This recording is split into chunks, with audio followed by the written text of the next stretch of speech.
Hello and welcome. I'm Jill Maurer and I'm a designer. I'm most known for my fine jewelry design, and recently Insider Magazine interviewed me for an article that they did on taking care of your jewelry like an adult. I thought this was a great idea, and I thought maybe you would like to know some tips as well. So this video will be all about how to take care of your jewelry like an adult. First and foremost, I want to tell you that I don't want you to be intimidated by this. I do want you to wear your jewelry, love your jewelry, and use your jewelry, because the saddest thing for a jewelry designer is to see somebody who is not wearing their jewelry. Jewelry is meant to be worn and meant to be loved. And while some of this might sound a little complicated at first, these things will become habit. The first thing is where to store your jewelry. Now, if you just have a few pieces, you can store your jewelry in the boxes that it came in. Normally, it will be presented to you in a way that is good to store it. The idea is to keep your jewelry away from heat, sun, and light. These are all things that can destroy jewelry,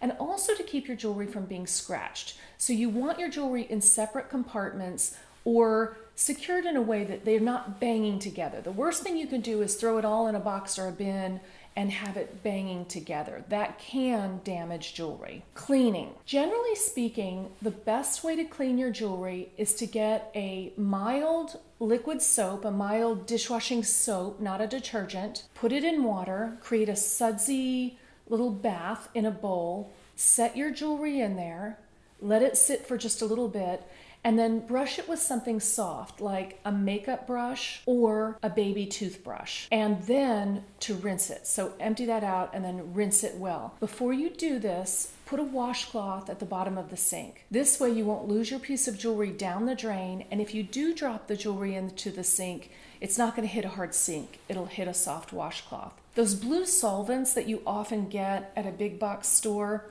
they can be fine for diamond jewelry and gold, but a lot of stones will not do well in that solvent, which is mostly alcohol. There's also ultrasonic cleaners, and those can be good or bad depending on your jewelry. Again, if it's anything other than just diamonds and gold, it could harm the jewelry, but that shaking around, if everything isn't very secure, can be bad for the jewelry. So you're safest just with the warm sudsy bath and rinsing it out. This is also true of pearls, but pearls are a little bit of a different animal, and there's kind of a whole ritual around pearls. If you want to know how to clean your pearls, let me know and I'll do a separate video just on that. There are also liquids that are meant to dip your silver in. Only do that for a short period of time. Just dip it in and out, and only do it if you want your silver to be truly bright and shiny. A lot of times silver is meant to patina. The designer has created it so that grooves and different aspects of it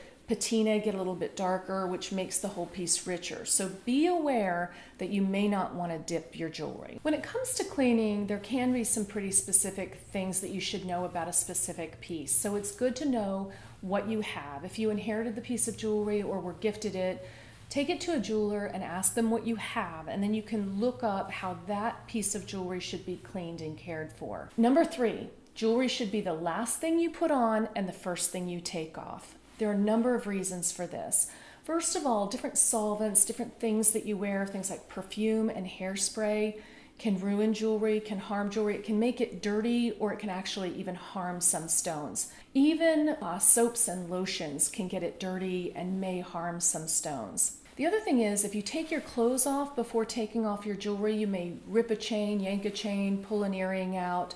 So it's really safest to just have the jewelry be the last thing you put on and the first thing you take off. If you're out and about and you're shopping and you decide you want to try on clothes, go ahead and try on the clothes. Just be very careful. If you have a little pouch or bag that you can put these things safely in and wrap them up, do that. Otherwise, like with a necklace, tuck it into your shirt and then take it off. Just be aware of all your jewelry, and make sure before you leave any dressing room that you have accounted for every single piece, including your earrings and the backs of your earrings, before you leave, because you may be hunting that dressing room for pieces. The next thing is, don't swim or shower in your jewelry. In the shower, the soaps can scum up your jewelry, and also you're at danger of yanking something and just bending a prong or ripping a chain. Also, chlorine is not good for jewelry. Salt water is not good for jewelry. Sunscreen is terrible for jewelry. Not to mention, if you've done any fishing at all and you have seen a lure, you're basically in the ocean being a lure, a big lure for a big fish. Like, I don't know, a shark. Trust me, just don't wear your jewelry. Number 5 is don't wear your jewelry while you're exercising or doing sports. This is not only for your jewelry, but also for you. Somebody can yank a chain and it could harm you. One of the worst things I've personally seen, I was a competitive gymnast, and a girl on the team, she was wearing hoop earrings, and she was doing a series of back handsprings. And when she did it, her sleeve caught on her earring and just ripped through her ear. It was horrific. Let me just tell you, there was a lot of blood. It was very memorable. Don't wear your jewelry when you're doing sports. Number 6, don't sleep in your jewelry. A lot of people hate it when I say this. It's really better that you and your jewelry spend the night apart. You can be apart for a little while. This has to do with bending a prong, ripping a chain, but it also has to do with your own well-being. Earrings have been known to be found in people's ears after a good night's sleep. What if something does go wrong? What if you didn't follow these rules, or you did and something still went wrong?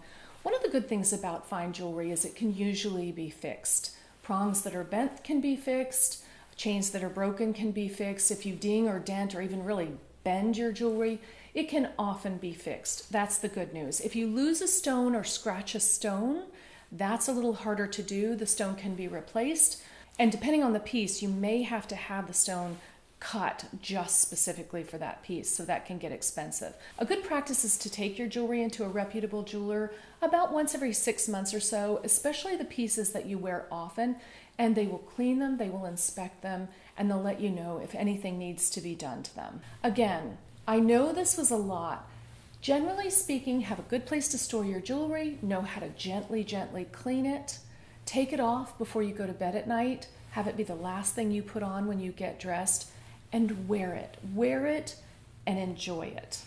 I hope you enjoyed this video on how to care for your jewelry. If you have any other questions about caring for jewelry, or really any aspect of jewelry, just ask me in the comments below. I'd be happy to help out. Have you ever had anything crazy happen to your jewelry? Maybe you just didn't know how to care for it, or maybe it was just a fluke and something wild happened. We'd love to hear your war stories below. Also, please subscribe if you haven't already, and be sure to hit that bell so we can see each other again. Bye for now.